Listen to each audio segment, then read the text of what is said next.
তো central nervous সিস্টেমসের যে brain, সেই ব্রেনের আমরা আজকে ফাংশনটা, যে ব্রেনের ফাংশন অফ ব্রেন, সেইটা নিয়ে পড়াশোনা করব। আমরা আগের ভিডিও দেখেছি যে কিভাবে ফোর ব্রেন, মিড ব্রেন এবং হাইন্ড ব্রেনের যে কোন কোন পার্ট কোথায় আছে এবং তারা কোন জায়গায় কোথায় অবস্থান করছে সেগুলো জানি। তো আমরা জানি যে আমাদের যে শরীরটা, হিউম্যান প্রত্যেকটা যে অর্গানস আছে সেই অর্গানস গুলা প্রত্যেকটা ব্রেন দ্বারা চালিত এবং মানে সেন্ট্রাল নার্ভাস সিস্টেম দ্বারা চালিত, অর্থাৎ কিছু কিছু সুষম কাণ্ড নিয়ন্ত্রিত করে, স্পাইনাল কর্ড যে সে নিয়ন্ত্রিত করে, আর অধিকতর মানে জায়গায় যে ব্রেন, সেই ব্রেনই আমাদের শরীরের প্রত্যেকটি কাজ, আমাদের চিন্তা, বুদ্ধি, স্মৃতি, শক্তি, কল্পনা, অর্গানস চালনা করা, ভিতরের হৃৎপিণ্ড, ফুসফুস, এমনকি ঘুম, রাগ, ফিয়ার, ভয়, কানে শোনা, চোখে দেখা, এই প্রত্যেকটি কাজ সেন্ট্রাল নার্ভাস সিস্টেম দ্বারা পরিচালিত। তো সেন্ট্রাল নার্ভাস সিস্টেমসের কোন জায়গায় কোন কাজটা হয়, প্রত্যেকটি কাজ নিখুঁতভাবে আমরা আজকে জানব। তো আমাদের শরীরের যে কিছু কিছু কাজ, যেমন একটা কাঁটা বিঁধে গেল, তো সেই কাজটার জন্য ব্রেন দরকার নাই, সেই কাজটা স্পাইনাল কর্ড নিজেই তৎক্ষণাৎ একটা রিঅ্যাকশন দেয়, হাতটা উঠে গেল, হাতে যদি কাঁটা বিঁধে হাতটা উঠে গেল, এটা প্রতিবর্তক ক্রিয়া, রিফ্লেক্স আর্ক। এটা নিয়ে আমরা নেক্সট ভিডিওতে আসবো যে রিফ্লেক্স আর্ক কিভাবে কাজ করে। তো আজকে আমরা ব্রেন শুধুমাত্র যে অগ্র মস্তিষ্ক, মধ্য মস্তিষ্ক এবং পশ্চাৎ মস্তিষ্ক যে কাজটা করে, তার অংশগুলো যে কাজ করে, সেইটা নিয়ে আমরা আজ আলোচনা করব। তো আমরা দেখতে পাই যে ফোর ব্রেনের ডান সাফালান একটা লুম্বিক সিস্টেম থাকে, লুম্বিক সিস্টেমস আর সেরিব্রাম।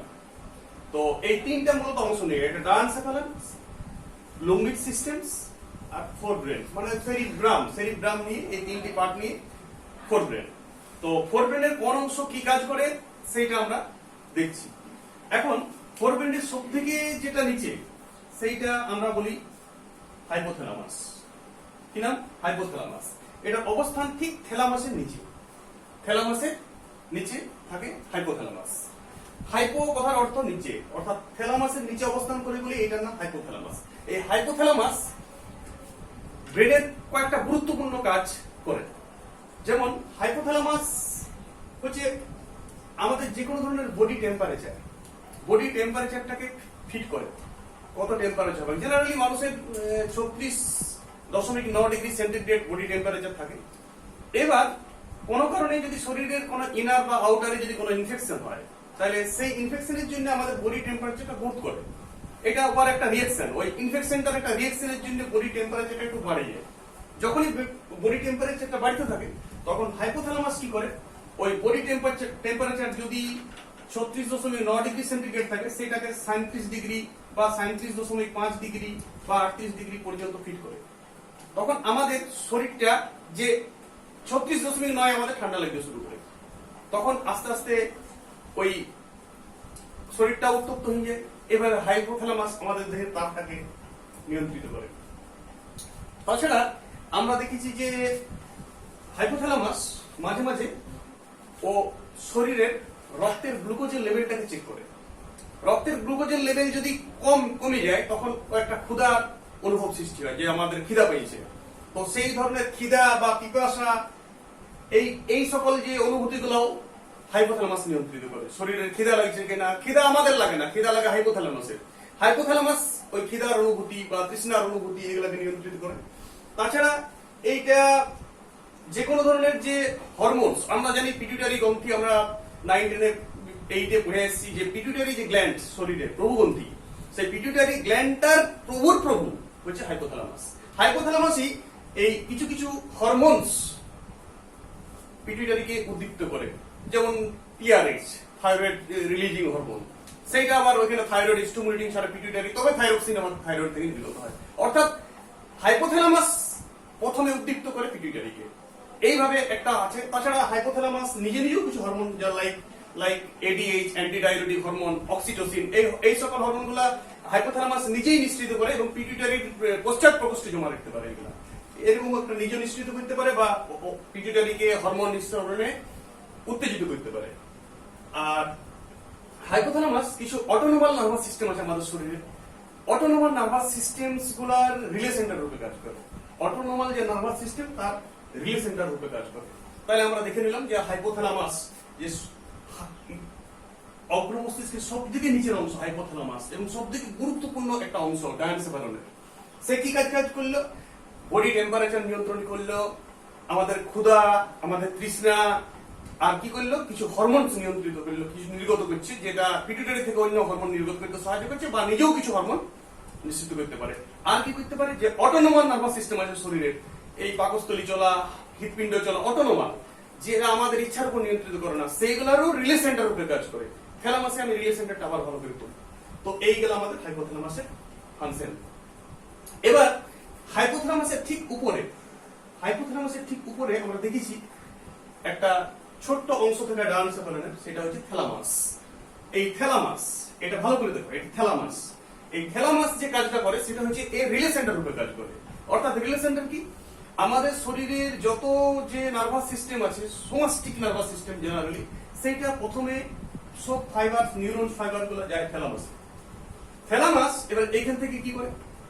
থ্যালামাস কি করছে? এখান থেকে ওর লম্বা লম্বা ফাইবারস আছে, নিউরো ফাইবারস আছে, সেখান থেকে occipital lobe, parietal lobe, temporal lobe, frontal লোবে প্রত্যেকটা জায়গায় সেন্স গুলোকে নিয়ে যায়। আবার সেন্স থেকে যে ফিডব্যাক, যে মোটর ফিডব্যাক, সেই মোটর ফিডব্যাকটা আবার থ্যালামাসেই চলে আসে। অর্থাৎ এটা কি করছে? এটা কোঅর্ডিনেট করছে সেন্সারি নিউরন আর মোটর নিউরন, ওকে কোঅর্ডিনেট করছে। অর্থাৎ শরীর থেকে যে ধরনের সেন্স গুলো যায়, সেই সেন্সারি নিউরন থ্যালামাস থেকে ব্রেনের বিভিন্ন যে পার্টস, সেরিব্রামের অর্থাৎ গুরু মস্তিষ্কের যে পার্ট, সেই পার্ট গুলোতে ওইটা নিয়ে যায়। আমরা দেখেছি না যে কোনো বড় হোটেলে বা বড় হসপিটালে যে চোখের ডাক্তার কোথায় বসে বা কানের ডাক্তার কোথায় বসে, সেটা জানার জন্য একটা অনুসন্ধান থাকে। তেমনি আমাদের থ্যালামাস ব্রেনের সেই কাজটি করে। ব্রেনের কোন যে সেন্সটা কোথায় যাবে, সঠিক কোন জায়গায় যাবে, সেইটাকে নির্ধারিত করে কি থ্যালামাস।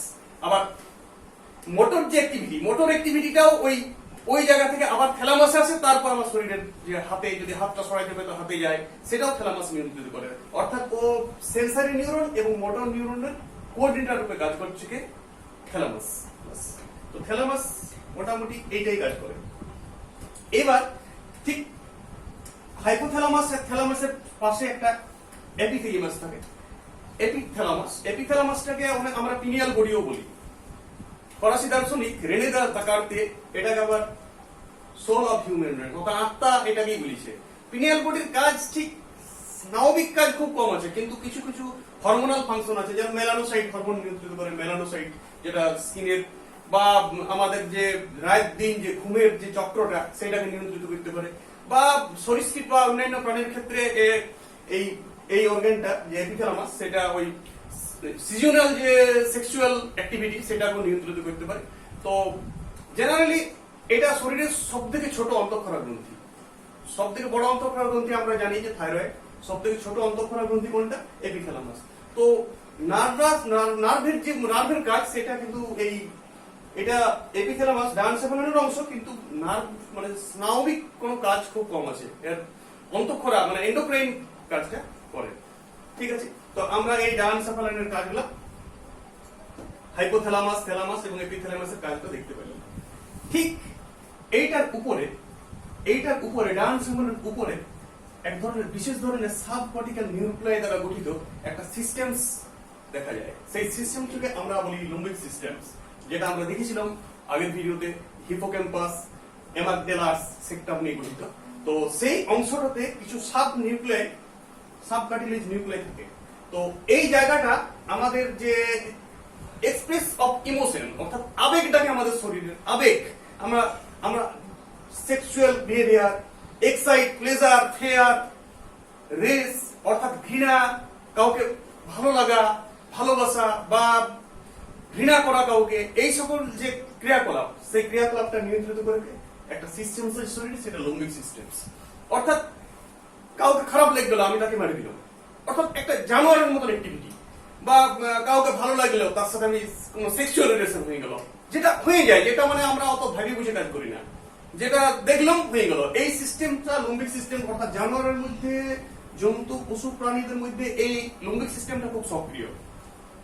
তো এখানে আমরা দেখলাম যে লিম্বিক সিস্টেম কি কাজ করছে, এক্সাইট, প্লেজার, ফিয়ার, রেস অর্থাৎ ভয়, ঘৃণা, কোন আনন্দ, উত্তেজনা, এইসব মানে এক্সপ্রেস অফ ইমোশনটাকে ও মানুষের শরীরের মধ্যে নিয়ে আসে। আর এই গেল আমাদের লিম্বিক সিস্টেমের মোটামুটি কাজ। তো এই ইমোশন বা ফিয়ার, এইটার উপরে আমাদের মানুষের ক্ষেত্রে নেচারের একটা অদ্ভুত সৃষ্টি, যে তার উপরে একটা কি করেছে, তার উপরে দিয়েছে সেরিব্রাম অর্থাৎ গরু মস্তিষ্ক, অর্থাৎ লিম্বিক সিস্টেমকে আমরা কন্ট্রোল করতে পারি। এটা নেচারের একটা দান, এইটার জন্য আমরা হিউম্যানস। আমরা চিন্তা করি, তারপর আমরা চিন্তা করি, কোনো কাজ করি, অর্থাৎ এই কাজটা করব কি করব না, আমাদের ইচ্ছা হলে এই কাজটা করা যাক তখনই, কিন্তু তারপরে ব্রেনে আমাদের ওই সেন্সটা ব্রেনে চলে যায়, এবং ব্রেনে গিয়ে পরে দেখে যে এই কাজটা কি করা উচিত, এই কাজটা কি করব। লিম্বিক সিস্টেম যদিও ওই কাজটা বলে যে লিম্বিক সিস্টেমের মধ্যে সাময়িক জায়গা গেলে যে ওই কাজটা করবো, কিন্তু ব্রেন ওইটাকে আবার বিচার বিবেচনা করতে পারে। এইটাই হিউম্যানসের একটু আলাদা, সব প্রাণী জগৎ থেকে হিউম্যানস একটু আলাদা। এবং হিউম্যানসের ব্রেনটা আমরা দেখেছি ওর ইভলিউশনের 1500 সিসি ওর ভলিউম থাকে, অর্থাৎ গুরু মস্তিষ্কে অনেক অনেক অনেক প্রকোষ্ঠ থাকে, যেগুলা এইসব অ্যাক্টিভিটিগুলোর উপরেও গুরু মস্তিষ্ক নিয়ন্ত্রণ করতে পারে। তো আমরা এখন চলে যাচ্ছি সেরিব্রামে। সেরিব্রামটা আমরা দেখতে পাবো, সেরিব্রামে একটা সেন্টার পয়েন্ট একটা খাঁজ থাকে, সেই খাঁজটাকে আমরা সেন্টার সালকাস বলি। আমরা জানি যে গরু মস্তিষ্ক অনেক খাঁজ এবং ভাঁজ নিয়ে গঠিত, তো খাঁজগুলোকে সালকাস আর ভাঁজগুলোকে জাইরাস বলে। তো একটা সেন্ট্রাল খাঁজ থাকে ঠিক প্যারাইটাল লোবটার উপরটাতে, প্যারাইটাল যে লোবটা থাকে, আমরা জানি এইটা আমরা যদি উপর থেকে ব্রেনটাকে দেখি, তার সামনের দিকে ফ্রন্টাল লোব, এটা কান আছে এখানে, তাহলে দুটা প্যারাইটাল লোব থাকে আর দুটা টেম্পোরাল লোব। আর অ্যাকচুয়াল ব্রেনটাকে যদি আমরা সমান দেবো, আগের ভিডিওতে আমি দেখেছি দুভাগে ভাগ করি, তার লেফট সাইডে যা যা পাবো, রাইট সাইডেও তা তা পাবো। তো লেফট সাইডে আমরা 4টা লোবস পাবো, একটা parietal lobes, temporal lobes, occipital lobe এবং ফ্রন্টাল লোব। এই ফ্রন্টাল লোবটার গুরু মস্তিষ্কের কোন জায়গায় কোন কাজটা হয় সেইটা আমরা এবার দেখছি। তো প্যারাইটাল লোবে একটা সেন্ট্রাল সালকাস থাকে, আর ঠিক সেন্ট্রাল সালকাসের পাশেই একটা সোমাস্থেটিক প্রাইমারি সেন্টার থাকে, যেটা যে সেন্সারি নিউরনস গুলা ওইখানে প্রথমে যায়।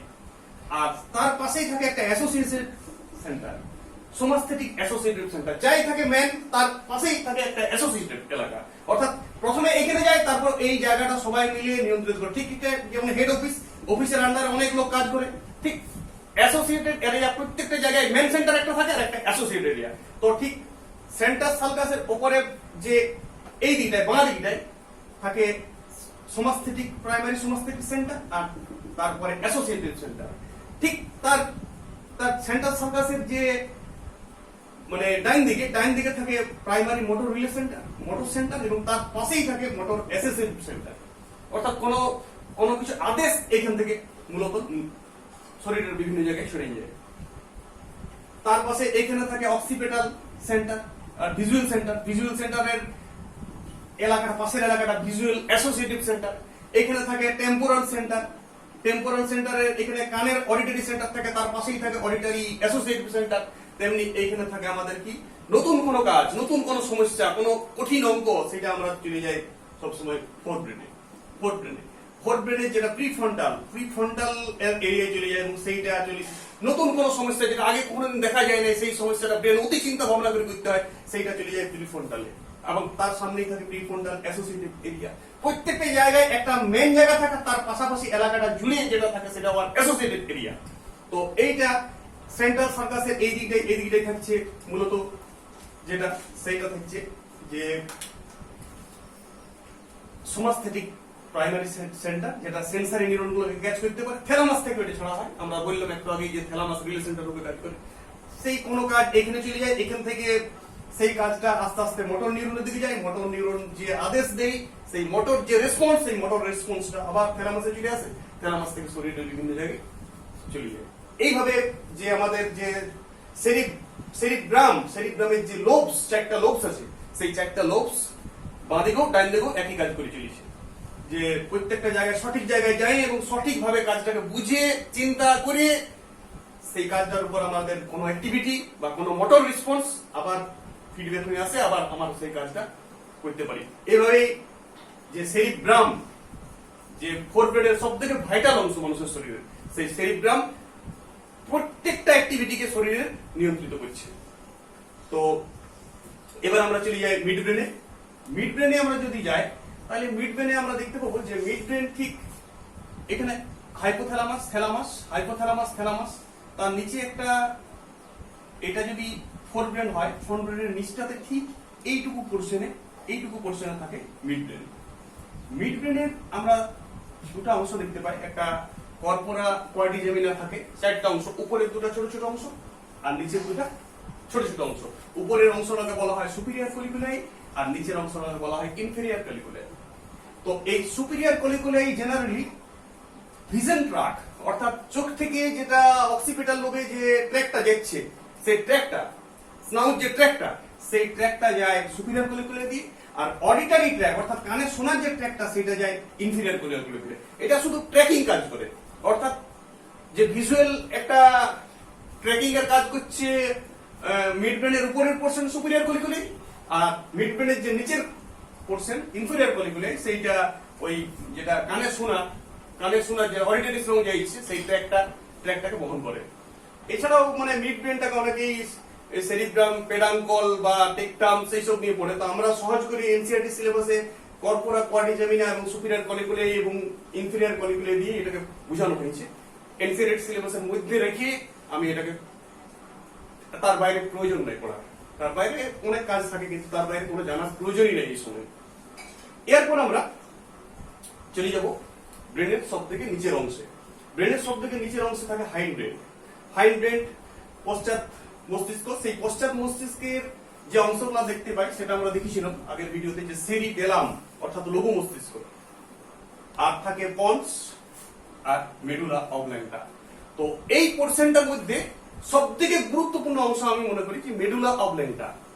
তো আমরা দেখি সেরিবেলাম মানে যে লঘু মস্তিষ্ক শরীরের এই পোর্শন থাকছে লঘু মস্তিষ্ক বাঁ দিকে একটা, ডান দিকে একটা, এটা ভার্মিস দ্বারা পরস্পর যুক্ত। তো লঘু মস্তিষ্ক আমাদের যে ইকুইভ্যালেন্ট অফ বডি, অর্থাৎ শরীরের যে ভারসাম্য রক্ষা, সেইটা মূলত কাজ করে।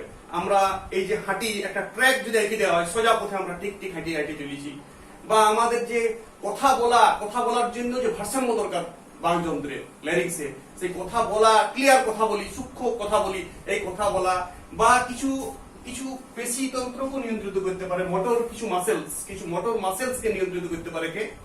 লঘু মস্তিষ্ক। আমরা দেখেছি যারা অ্যালকোহল এডিক্ট, তারা যদি অ্যালকোহল খায় আর কি, অ্যালকোহল খাওয়ার সময় ঠিক করে হাঁটতে পারে না, অর্থাৎ সোজা হাঁটতে পারে না, একটু হেলে দুলে হাঁটার অ্যাক্টিভিটিটা চেঞ্জ হয়, সেই সময় লঘু মস্তিষ্কটা নিষ্ক্রিয়, লঘু মস্তিষ্কের স্নায়ুগুলা কিছুটা নিষ্ক্রিয় হয়। আর কথাও বলে, ওদের কথা বলার মধ্যেও একটা জড়তা আসে, তখন ওই লঘু মস্তিষ্ক ঠিক মতো কাজ করে না। জেনারেলি সাধারণ অবস্থায় লঘু মস্তিষ্ক দ্বারাই এইসব অ্যাক্টিভিটিগুলো নিয়ন্ত্রিত হয়। বা আমরা কোনো সরু দেয়ালে যদি হাঁটি তাহলে সেক্ষেত্রে ব্যালেন্সের কাজ আছে, বা ব্যালেন্সের যত কিছু কাজ, শরীরের ভারসাম্য, সেটা লঘু মস্তিষ্ক দ্বারা নিয়ন্ত্রিত হয়। লঘু মস্তিষ্ক যেখানে আছে তার ঠিক উপরটাতে একটা অংশ দেখতে পাই যায়, যেটাকে আমরা বলি পন্স। এই পন্স শরীরের যে রেসপিরেশন, যে মানে যে শ্বাসক্রিয়া, শ্বাস নেওয়া বা শ্বাস ছাড়া, মোটামুটি শ্বাস কেন্দ্র রূপে কাজ করে। এর বাইরে কিছু কাজ দেখতে পাওয়া যায় না, মোটামুটি ওই রেসপিরেশনটাকে কন্ট্রোল করতে পারে, অর্থাৎ শ্বাস নেওয়া, প্রশ্বাস, নিঃশ্বাস, এই ব্যাপারটাকে লাংসে যাওয়া এবং ছাড়া, এটাকে কন্ট্রোল করতে পারে। তো হাইন্ড ব্রেনের সব থেকে গুরুত্বপূর্ণ পার্ট আমি বললাম মেডুলা অবল্যাঙ্গা, তারপরেই সুষুম্না শীর্ষক চালু হয়ে গেছে, তারপরেই হচ্ছে স্পাইনাল কর্ড। তো মেডুলা অবল্যাঙ্গা যেটা করতে পারে সেইটা মানে হাইন্ড ব্রেনের সব থেকে গুরুত্বপূর্ণ এবং অনেক কিছু কাজ এর মধ্যে আমরা দেখতে পাই। যে এইটা যে কোনো ধরনের যে কার্ডিয়াক যে সিনড্রোম, অর্থাৎ হৃৎপিণ্ডকে চালানো, কোনো কারণে হৃৎপিণ্ডের যে স্পন্দন বাড়িয়ে গেল সেটাকে আবার কন্ট্রোলে আনা, অর্থাৎ ওই যে পরিফেরাল নার্ভাস সিস্টেমের যেটা আছে না, সিম্প্যাথেটিক, প্যারাসিম্প্যাথেটিক, ওই কাজগুলো নিয়ন্ত্রণ করতে পারে।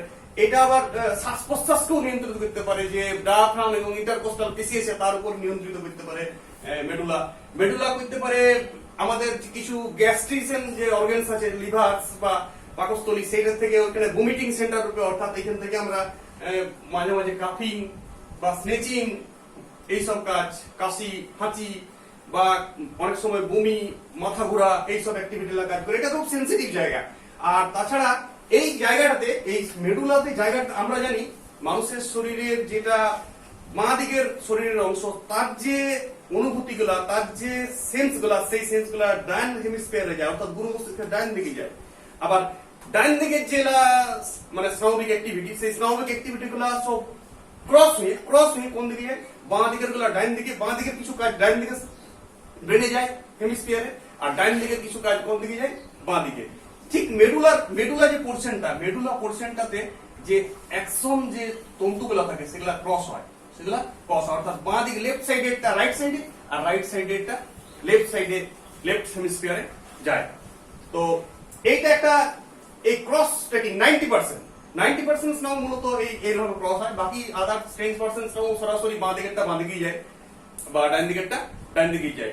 যেটা আমাদের শরীরের যেটা সমাস্থিতিক নিউরন, সেই নিউরনস গুলো অর্থাৎ শরীরের যেটা আমার ইচ্ছার উপর নিয়ন্ত্রণ, সেই স্নায়ুর যে ট্র্যাকটা স্পাইনাল কর্ড দিয়ে উঠে এসে মেডুলাতে ক্রস হয়। মেডুলাতে ক্রস হয়ে ডাইন দিকের যেটা স্নায়বিক অ্যাক্টিভিটি সেটা বাম দিকের যে হেমিস্ফিয়ারে যায়, গুরু মস্তিষ্কের অংশে, আবার ডাইন দিকেরটা চলে যায় বাঁ দিকে, অর্থাৎ এই ক্রসিংটা করতে পারে। আর মাঝে মাঝে কিছু কিছু স্লিপিং অ্যাক্টিভিটি, অর্থাৎ ঘুমের সময় ওই গুরু মস্তিষ্কের সঙ্গে পরিফেরাল নার্ভাস সিস্টেমের যে কানেকশন সেটাকে বন্ধ করতে পারে কে? মেডুলা। তাহলে এই গেল আমাদের যে মেডুলা অবল্যাঙ্গার কাজ, এটা খুব গুরুত্বপূর্ণ কাজ। তাই আমরা দেখে নিলাম যে আমাদের যে হিউম্যানস ব্রেনের প্রত্যেকটা পোর্শনের যে ফাংশন এবং মানুষের শরীরে কি করে আমাদের শরীরটা চলছে সেইটা। এরপর কিছু যে অটোমেটিক যে কিছু কাজ হয়, রিফ্লেক্স আর্ট, সেইটা মূলত স্পাইনাল কর্ড দিয়ে নিয়ন্ত্রিত হয়। সেই কাজটা কিভাবে নিয়ন্ত্রিত হয় আমি নেক্সট ভিডিওতে এটা আলোচনা করব। এইটা কিছুটা মেডুলাতেও প্রতিবর্ত ক্রিয়া মেডুলা অবধিও দেখা যায়, আর সেই কাজটা আমরা নেক্সট ভিডিওতে আলোচনা করব। তো আজকে আমরা এখন দেখব, আগের ভিডিওতে আমাদের যে যান্ত্রিক গোলযোগের জন্য ওই নিলয়ের ক্যাভিটি আমি পড়াইতে ওটা কেটে গেছিল, তো সেইটা আমি আজকে এখন একটু আলোচনা করতে পারি। তো নিলয়ের ক্যাভিটিতে আমরা দেখতে পেয়েছিলাম যে নিলয়ের দুটা এখানে ল্যাটারাল ভেন্ট্রিকল থাকে, এটা এইখানটায় হাইপোথ্যালামাসের জায়গাটায় থার্ড ভেন্ট্রিকল থাকে, আর তারপর একটা সেরিব্রাল অ্যাকুইডাক্ট থাকে মিড ব্রেনের পোরশনটায়, আর যেটা মেডুলা এবং মেডুলা সেরিবেলাম এবং যেটা পন্স তার মাঝে থাকে ফোর্থ ভেন্ট্রিকল। তো এই জায়গাটাতে থাকে সিএসএফ এ ভরা, পুরো নিলয়টা সিএসএফ এ ভরা থাকে। এবং এইখান থেকে ওই দুটা প্রথম ল্যাটারাল ভেন্ট্রিকল থেকে ফোরামেন অফ মন্ডো দিয়ে থার্ড ভেন্ট্রিকলে